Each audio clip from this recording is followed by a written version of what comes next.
Knicks fans, brace yourselves, because what I'm about to say might ruin your lunch. Imagine firing Tom Thibodeau, the dude who dragged this sad franchise back from the grave, and then scrambling like you forgot your homework at the bus stop to find anybody to fill his shoes. Yup, no plan, no clue, just vibes and bad coffee. And you don't have to take my word for it. Even Kendrick freaking Perkins went on national TV and called this whole mess malpractice.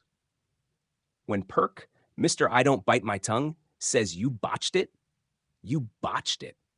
But wait till you hear who they're actually interviewing. It's going to make you question why you even watch this team. Stick around, because at the end, I'm going to tell you exactly why the Knicks might have just fumbled the next 5 years of your life. But first, let's break down how this hot mess started. All right, quick refresher for those who don't follow every single rumor. The New York Knicks, bless their stubborn souls, finally did what half of you kept yelling for and the other half feared. They gave Tom Thibodeau the boot. Look, say what you want about Tibbs. Yeah, he's old school. Yeah, he'll run his starters into the ground. But at least under him, the Knicks weren't the circus they used to be. He made them matter again. Playoffs, defense, and actual identity. So what do they do once they cut him loose? Did they have a shiny new big-name coach lined up? A top-tier mastermind with rings and a plan?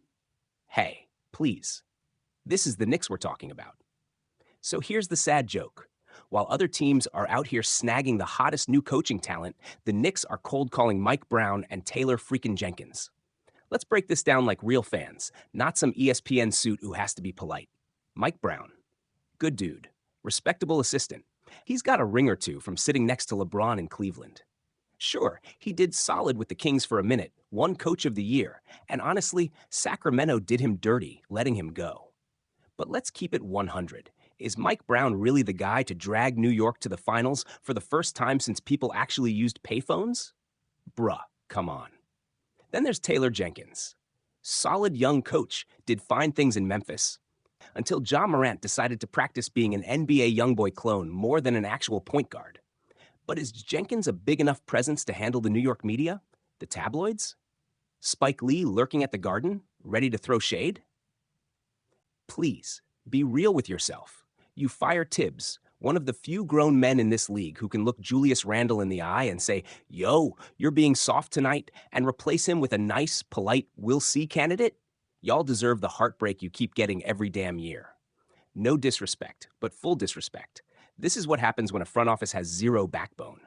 You wanted a culture change? A new identity? Cool. Who's leading that? Who's the big dog? Who's going to stand at the podium and take the bullets when the Knicks lose 4 straight on a West Coast trip? If you say Mike Brown, you're lying to yourself. If you say Taylor Jenkins, you're trolling me. This is New York, bro. Not Charlotte. Not Sacramento. Not Memphis. But wait, here's the kicker. Did they have a plan B? Nope. Did they secretly line up a massive free agent coach behind the scenes? Nope. Did they even reach out to Mike Budenholzer or Frank Vogel or any former finals coach with some damn scars on their resume? Hell, no. They just dumped Tibbs like a bad Tinder date and thought, we'll figure it out later. And now you're here, stuck in rumor purgatory while other teams laugh.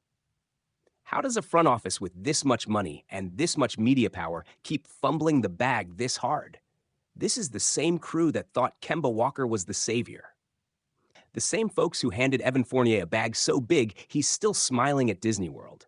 And now, they want you to trust they'll pick the right guy out of Jenkins or Mike Brown. Bro, please, let's stir the pot a little deeper. You know who I blame? Ownership. Period. James Dolan is the boogeyman of the NBA. This man can't help himself, always thinks he's the smartest guy in the room. He's the rich uncle who tips $5 on a $500 dinner and then brags about running the city. Under Dolan, everything becomes an embarrassment. Coaches come in full of hope, and they leave looking 10 years older, balding, and confused about why they ever took the job. You think Mike Brown wants that headache? You think Taylor Jenkins is ready for a TMZ camera shoved in his face when the Knicks blow a 12-point fourth-quarter lead? Ha! They'll wish they never signed the contract. I guarantee it. And you know what's even worse? The players see this circus too. They see the clown show up top. So when it's time to lure a big fish like a Giannis or a KD or a top-tier free agent, they ain't coming here. Why would they? They'll wave at you from Miami, from Golden State, from LA, anywhere but the Garden, because they know the second they lose 3 games in a row, the fans turn on them and the front office hides behind the poor coach. And then boom, we're back here again in 3 years. Riddle me this, Knicks fans. Do you honestly trust this front office to handle a Karl Anthony Towns trade? Or chase a superstar? Or build a roster that doesn't collapse in April? If you said yes, stop lying to yourself. I love you, but you lying. This ain't a rebuild. It's a rotating door of maybe this time it'll work. And meanwhile, the fan base gets older, sadder, and more desperate. So here's my final word. Firing Tibbs was brave, but stupid without a plan. Interviewing Jenkins and Mike Brown is just a cheap Band-Aid on a bullet wound. This team needs an identity bigger than, hey, we're not the laughingstock anymore. Nah. That bar is too damn low for a city like New York.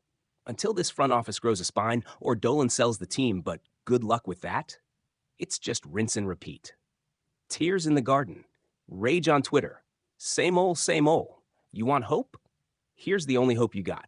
Pray they somehow luck into a real leader. Pray the players buy in. And pray the fans stay loud enough to hold these clowns accountable.